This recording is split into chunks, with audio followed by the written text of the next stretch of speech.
Oh yeah, Blurman. Blurman here with the news. Oh yeah, Blurman. Blurman here with the news. You heard it here, boys.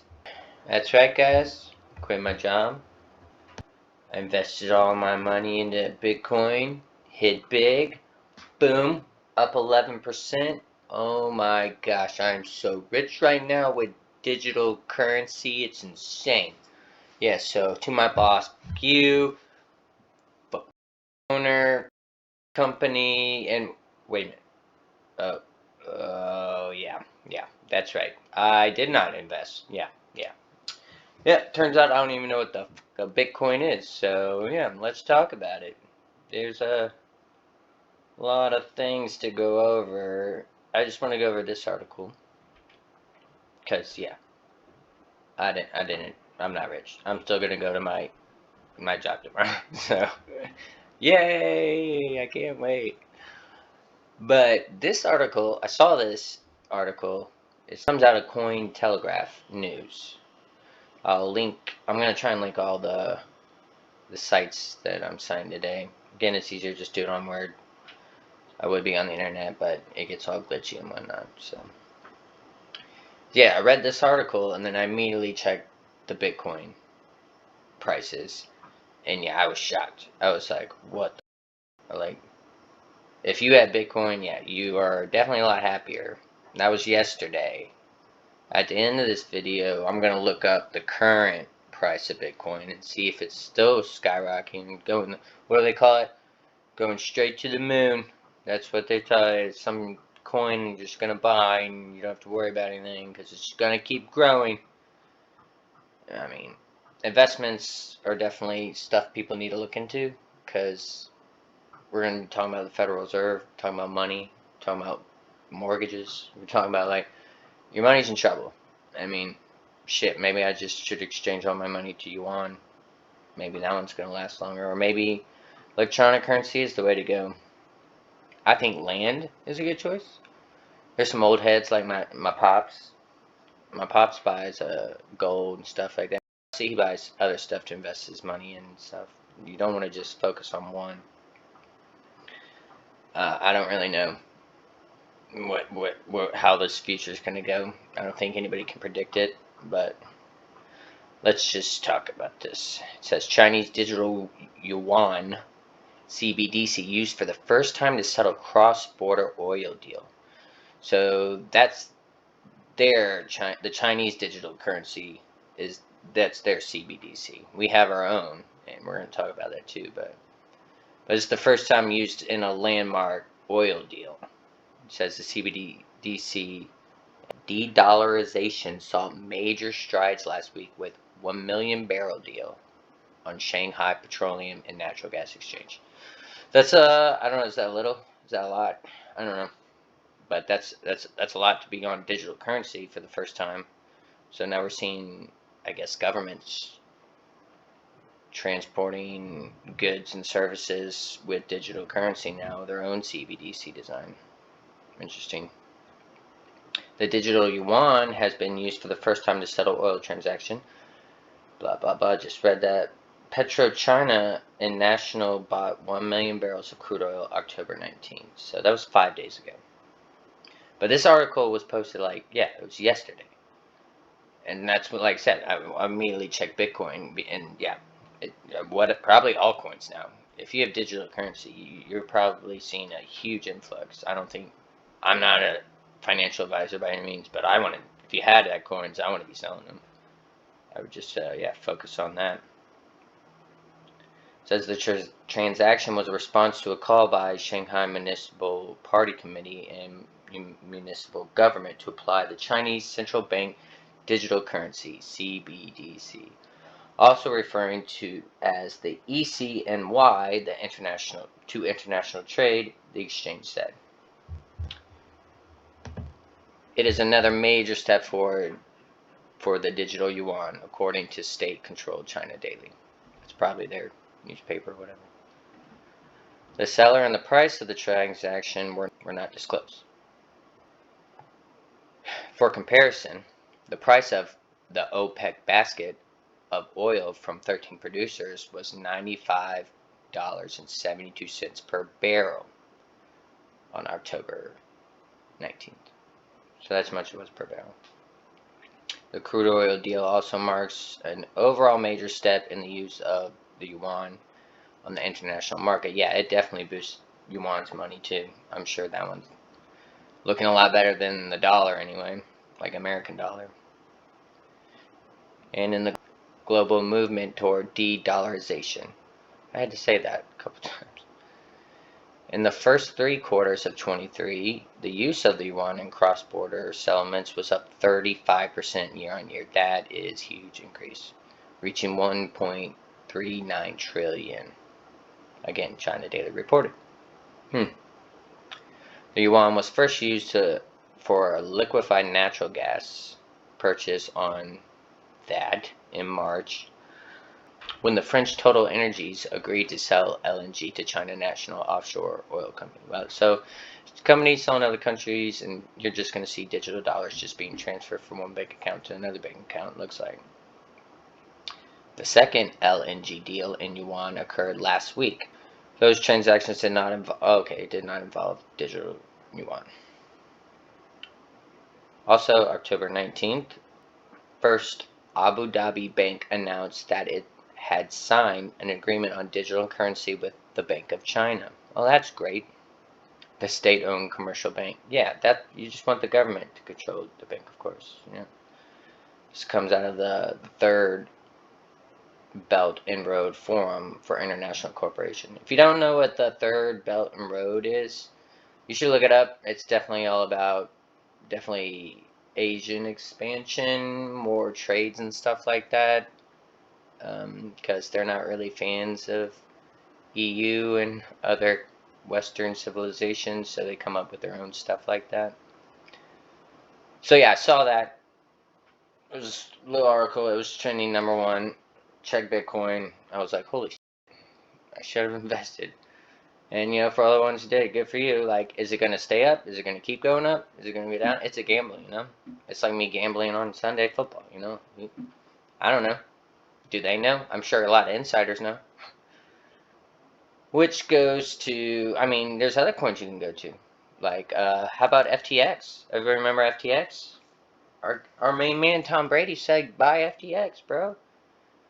It was run by this guy called Sam Bankman-Fried. This comes out of NPR, under business. And the name of the article is, they were Sam Bankman-Fried's friends. Now they could send him to life for prison.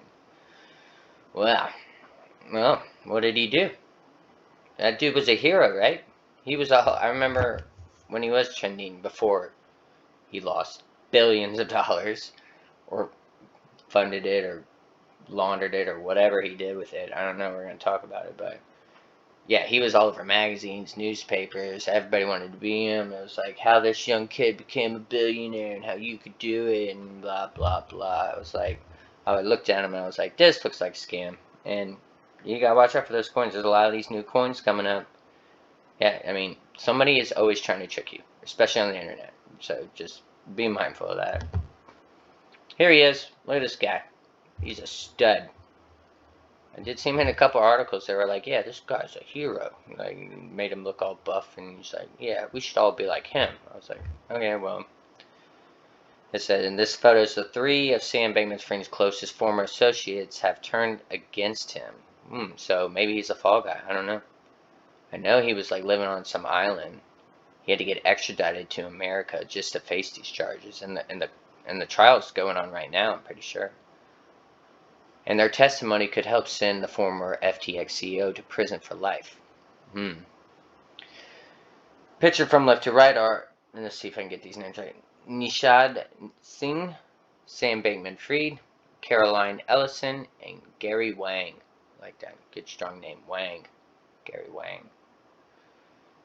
Says less than a year ago, Sam Bankman-Fried and 3 of his closest associates in his former crypto empire were living a charmed life in the Bahamas. Yeah, there's a picture of the mansion too. Yeah, they were definitely living it up, getting drunk, probably just having sex parties or something. I don't know. I don't know what billionaires do on their day off, but But one by one, they have turned against Bankman-Fried, leaving their friend and former boss all alone.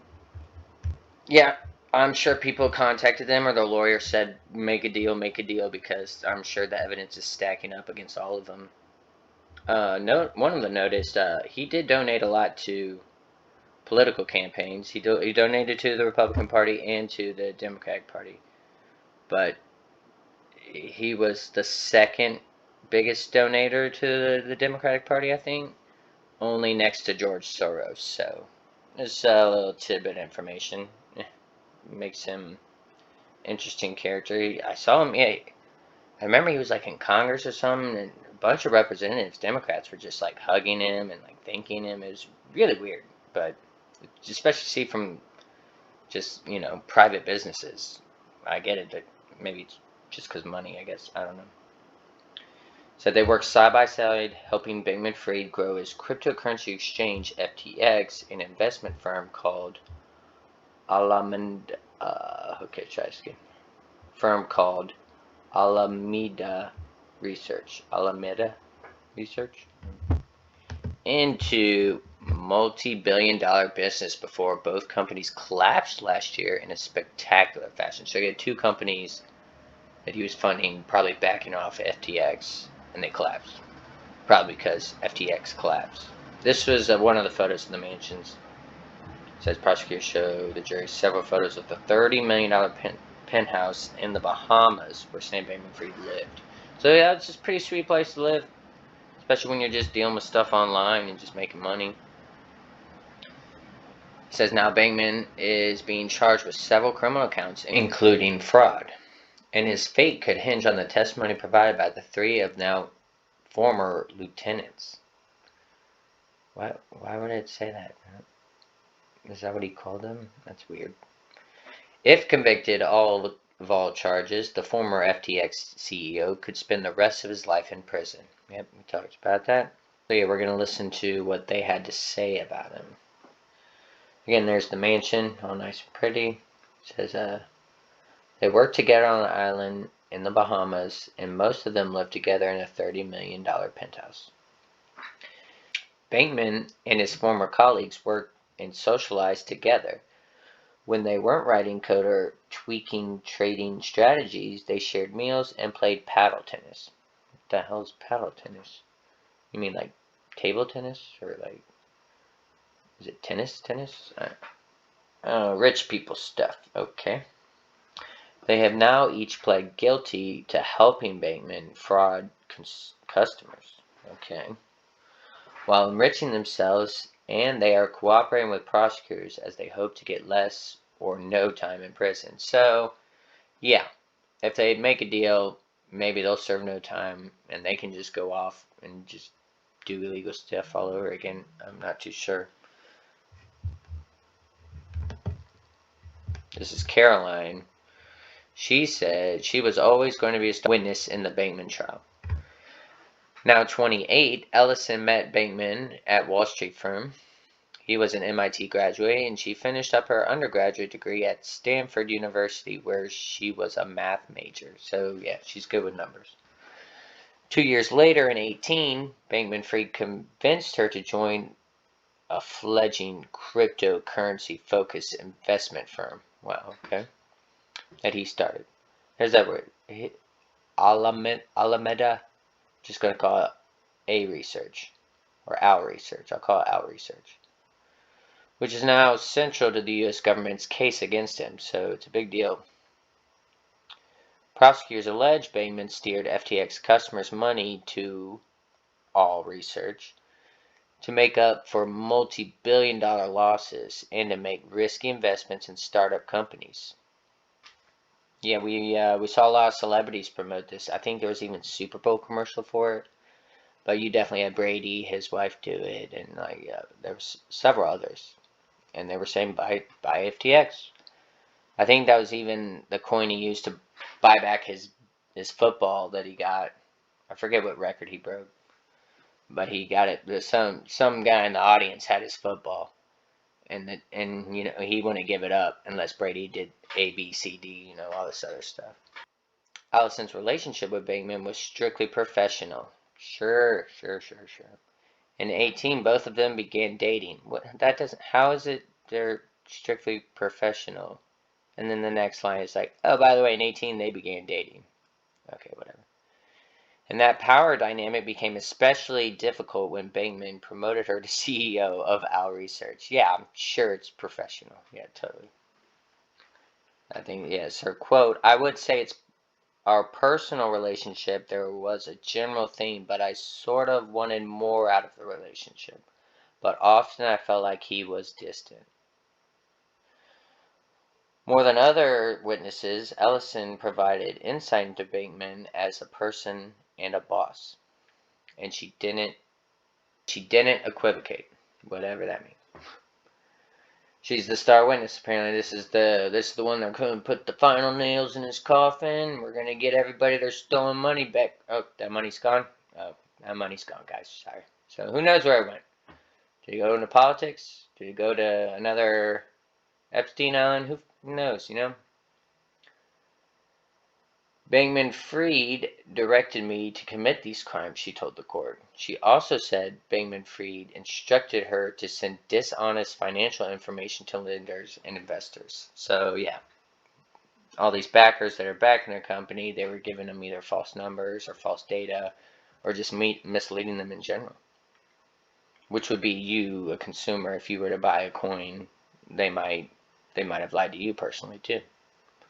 But Bankman defense team had suggested that Ellison is responsible for mismanaging Owl Research finances and tried to portray her as an incompetent and inexperienced leader who failed to prepare for a downturn in the cryptocurrency market in 22 that led to substantial losses. Having pled guilty to 7 criminal charges, Ellison faces 110 years in prison. So, yes, I'm sure she wants to shave off a couple of that, maybe 100. Yeah, I don't think she wants to do no prison time. She didn't look like she was prison ready. Gary Wang. Alright, Mr. Wang. Bankman and Wang met in 2010 when they both attended 5-week math-focused summer camp. So they met at summer camp. Okay, cool. Later, the two of them reunited at MIT, where Wang majored in math, computer science, while Bankman studied physics. So Bankman went for physics, and then he said, you know what, there's just way more money in cryptocurrency. That's understandable. They were both members of a fraternity. In 2017, Bankman traveled back to the Boston area where Wang was working for Google to suggest the two of them start their own trading firm. Wang was instrumental in building both Owl Research and FTX. He owned 10% of Owl Research and 17% of FTX. So this is definitely a high-value dollar target. And I'm sure they're not going to let him off as easy as Miss Caroline. In his testimony, Wang said his job was to translate Bankman's vision into computer code. He testified that with some simple tweaks of a computer code, Wang and his colleagues made it possible for Owl Research to take as much as $65 billion from FTX customers without them knowing, admitting they had lied about this to the public. Yeah, you gotta watch out for that. It says 65 billion. So they just, I don't know how you get away with that. How do you muff that much money getting exchanged? Or is it because it's just Bitcoin, it's just digital, it's just a number in your bank account going to a number in another bank account. But how do you're transporting, like imagine if that was dollar bills. You can't just take $65 billion and I hope nobody notices this, you know, it's very lucrative business, this whole mining coin and stuff. We talked about mining coin at this house. We were looking at prices on some solar panels to see if we can fit them somewhere. Because, I mean, yeah, you have to diversify your investments in land, gold, silver, coin, whatever, man.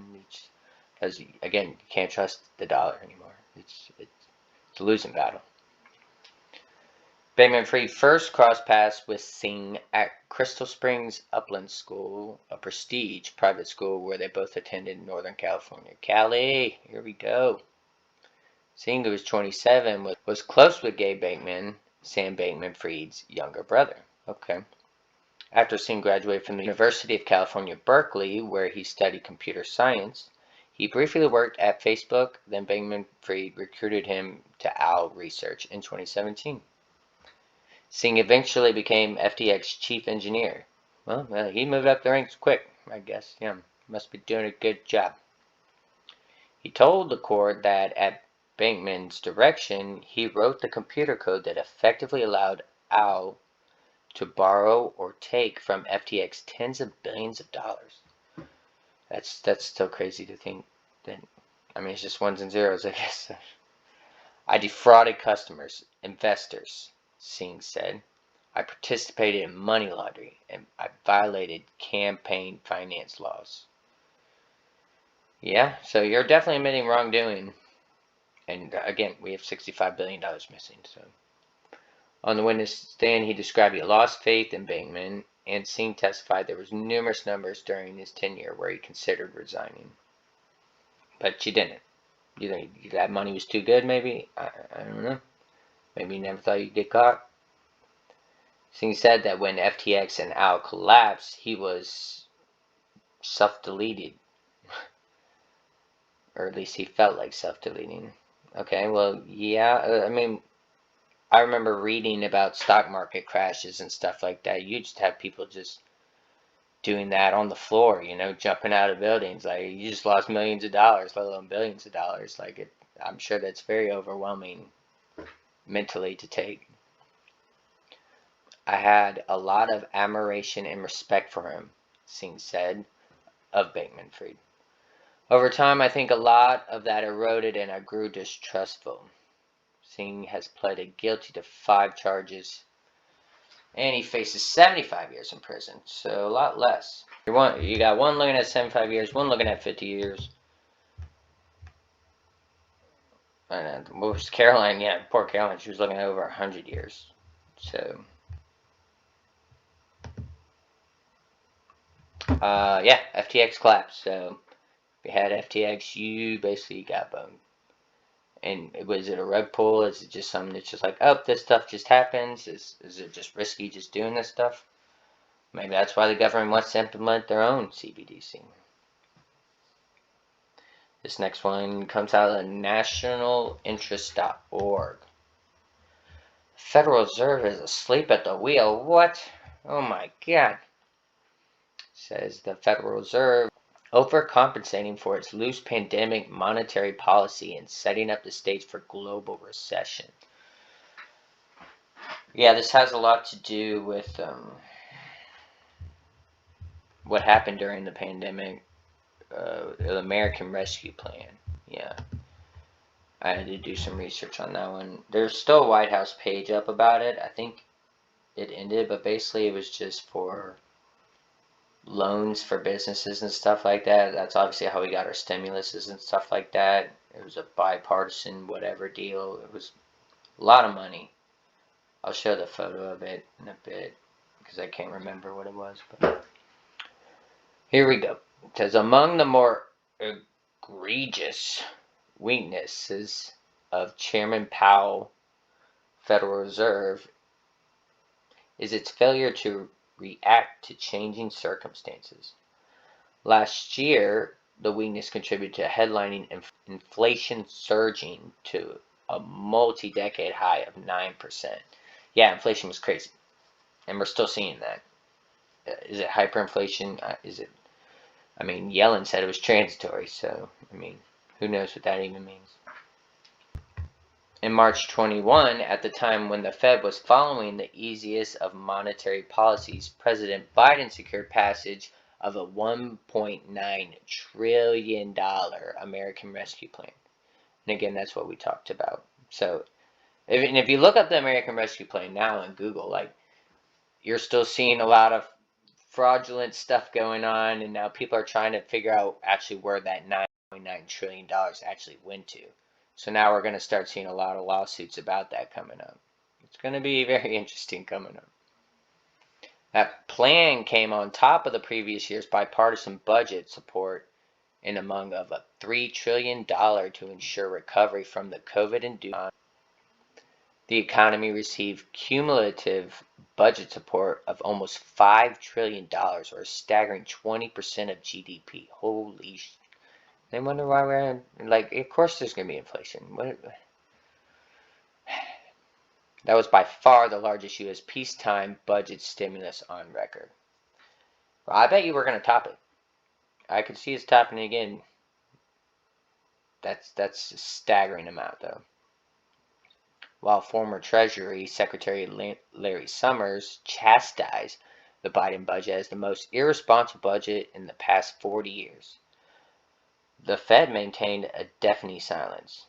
Worse yet, the Fed kept interest rates at their zero lower bound and allowed the broad money supply to balloon by 40% from the beginning of 21 to the end of 22. Again, and now we're just talking about inflation again. It did so while insisting that budding inflationary forces building in the economy were a transitory phenomenon. Yet that's what Yellen kept saying. Our secretary right now of Treasury, I think. It's all transitory. Okay.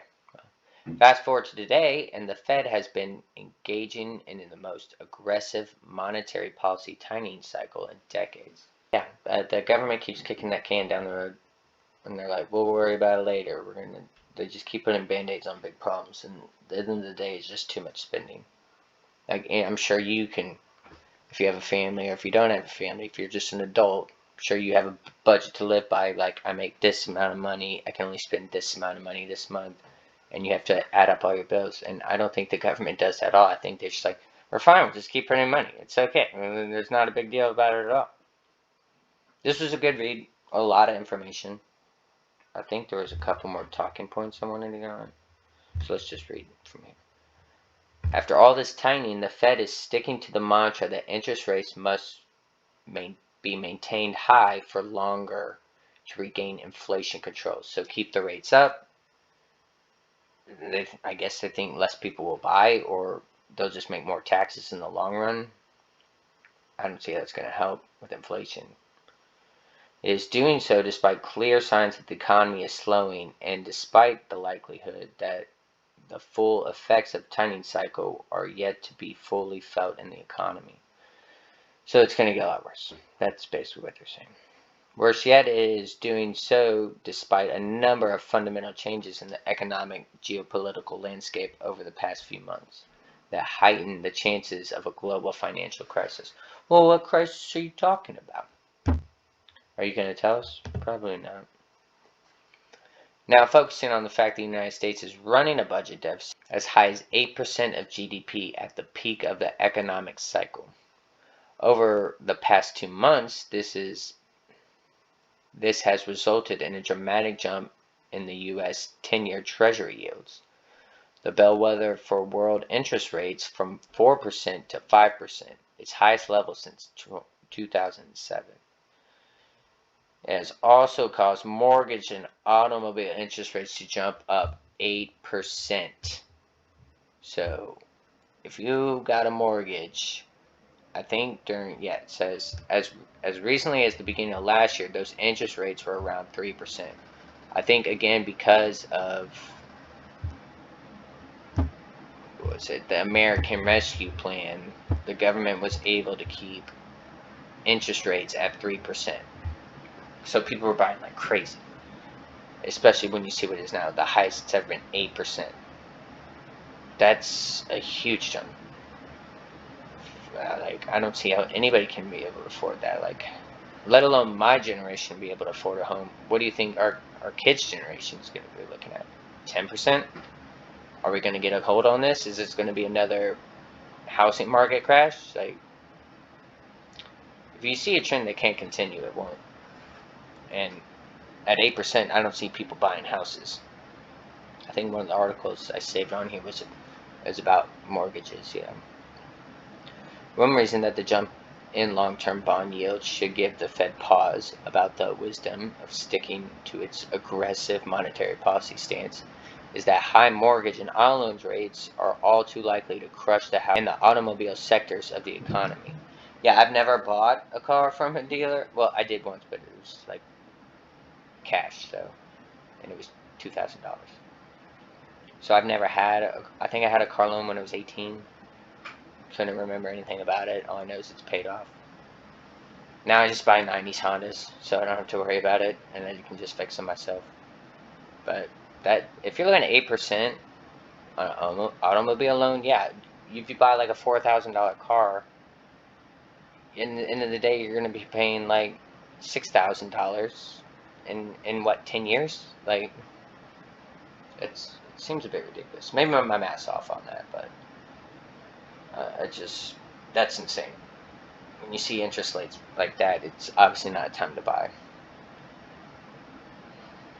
However, the more important reason is that those interest rates could cause something to break in the U.S. and the world financial system. Make it sound like it's a good thing. Not only does the jump in long-term interest rate causes a further big dent in the banking system's balance sheet, but reducing the value of their substantial bond portfolios. Okay, I don't care about that. Also makes it more difficult for highly indebted companies, especially in the battered commercial real estate space, to avoid defaulting on their loans. Yep, I can see that. I'm just almost done with this one. Other recent changes in the economic landscape that could significantly drag the U.S. economy and should be grabbing the Fed's attention are slowing in the world economy. Well, that's weird, because Yellen just came out the other day. She said a couple bold statements, and she said they asked her if we could afford a war with Ukraine and a war in the Middle East. And she said, we absolutely can afford 2 wars. The economy is doing great. Yeah. You should definitely look up that one. That's one of our public officials. Yeah, it's pretty cool. I mean, we didn't vote for her, but whatever. But we live in a democracy, guys. Yeah. Yeah. Last I checked, we're a republic, so president can just appoint whoever he wants. He thinks Yellen was a good choice. Obviously, she's proven him wrong. So we're going to see what happens there. Slowing in the world economy and heightened geopolitical tensions in the Middle East. There we go.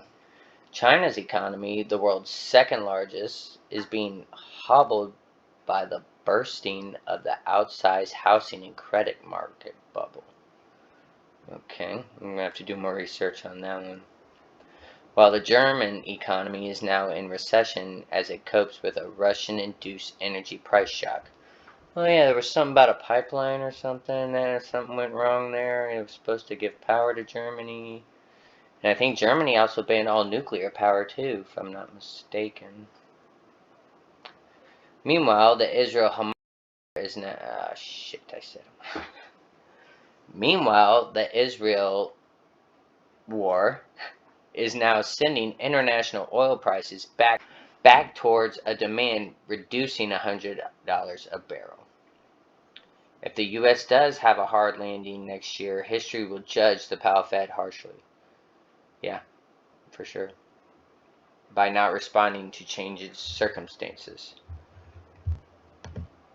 The Powell Fed will have contributed not only to multi-decade inflation, but also another economic recession. So yeah, they're talking about recession here. And yeah, it's coming. And what does that mean? I don't know. It means I'm going to buy some chickens, maybe grow some stuff we're allowed to grow in Virginia.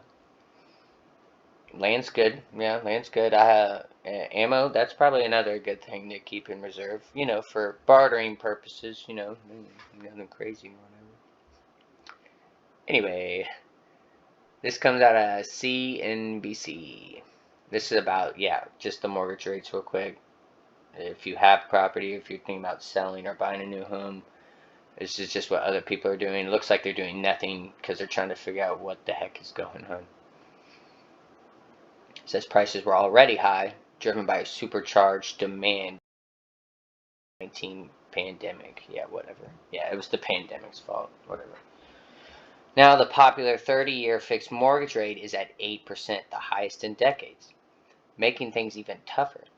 Mortgage demand is at the lowest point in nearly 30 years. So yeah, people aren't buying. They're definitely not signing up for mortgages anyway. I think it's painful. I think it's ugly, says Matthew Graham. He's the chief operating officer at Mortgage News Daily.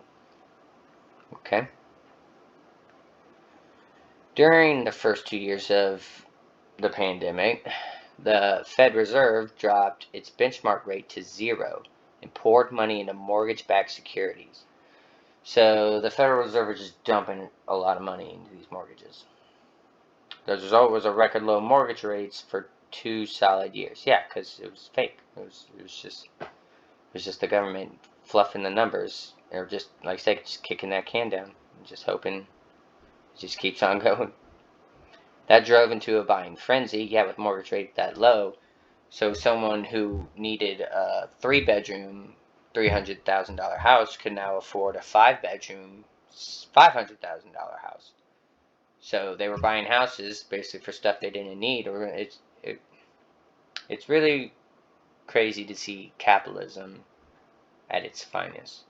Whether it's the stock market or Bitcoin or even the housing market, it's just people buying this stuff or just transporting their wealth into this or to that just so they can make more money, so they can transfer their wealth into something else. And we saw that with the housing market crash, what was that, 10 years ago or whatever? Yeah, and I don't know if it's going to crash again or not. I couldn't tell you, but yeah, I'm telling you right now, these numbers don't look good. Home prices jumped 40% higher from pre-pandemic levels. As inflation surged, the Fed hiked rates. Yeah, that's going to happen. That, ironically, made the housing market go up even more expensive. Usually when rates go up, home prices go down. So why didn't it do that? Probably because of inflation. But this market is unlike historic ones because it also has a severe lack of supply. The Great Recession of '08 and the ensuing foreclosure crisis hit home builders especially hard, causing them to underbuild for over a decade. So now they're saying, yeah, they didn't build enough houses because of that. We're still going back to a crisis that happened. Like, how long does it take to recover from something like that? Or we're just now seeing the blunt force of what it actually did? They have still not made up the difference. Okay. The NAR, I think that's the National Association of Realtors, is now lowering its 23 sales forecast to a decline as much as 20% from the previous forecast of a 13% drop. So they originally thought that people buying houses the next year, it would only drop by 13%. And now they're forecasting it could be as high as 20%. But they could be wrong about that number too.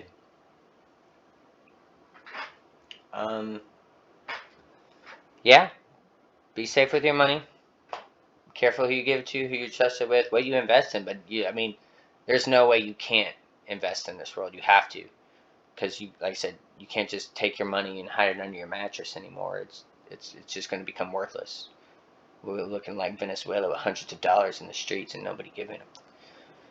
But I think we're coming in some rough times. It's a good time to rely on people, faith, community, and just being a good person, helping others, and hopefully others will help you, because you can't trust the government. Who knows what's going to happen if they even enact it? Like, what? I don't know. It's very unsettling.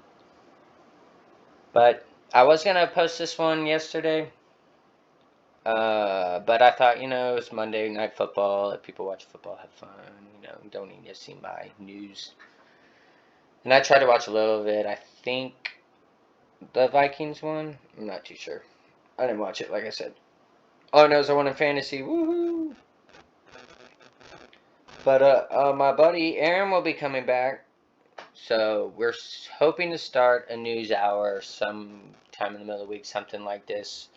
And he tends to lean more liberal. I tend to lean more conservative. But we don't side with either party, so don't get that twisted. But we definitely like to argue and debate, and he definitely has a different viewpoint than what I would have. and it's interesting to see. But it's nice to know that even two people like us, not total opposite, but yet opposite sides of the aisle, can still get along, still be friends. I love that dude. He's my brother, And it's good to have not be stuck in an echo chamber where you just hear the same talking points of what this is what I believe over and over and over and over again. It's like you need debate, you need discussion, and stuff needs to be talked about. Like this is fucked. But so he'll be back. Hopefully we'll do another one next week. Sunday I'll probably do an episode with Mike, and we should have Carding Under the Influence going again. That's our podcast sometime this weekend. And so hopefully he'll be back in town. He can put up some stuff, and you guys can have more entertainment to look forward to. And I appreciate everybody who does watch and everybody that does listen. I've gotten a lot of kind words, and so I appreciate you guys. Just yeah, so I'll be in at work tomorrow, so don't worry about that. I didn't win money on Bitcoin because yeah, I didn't do it. Obviously, a lot of people did though. We saw a huge exchange of money, and like I said, I'll post the new Bitcoin price up today, and I'll see if it went up, if it's gonna go up, gonna go down. I don't know. Maybe coin's the way to go. Couldn't tell you. All I know is keep strong out there. All right, man. Like, comment, subscribe, or whatever. Bye.